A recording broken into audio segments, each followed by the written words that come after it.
ప్రభు నామములో మీ అందరికీ వందనములండి.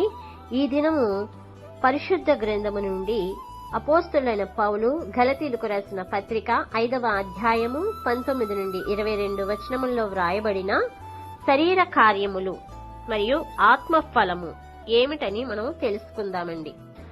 శరీర కార్యములు: జారత్వము, అపవిత్రత, కాముకత్వము, విగ్రహారాధన, అభిచారము, ద్వేషములు, కలహము, మత్సరములు, క్రోధములు, కక్షలు, భేదములు, మితములు, అసూయలు, మత్తతలు, అల్లరితో కూడిన ఆటపాటలు మొదలైనవి శరీర కార్యములు.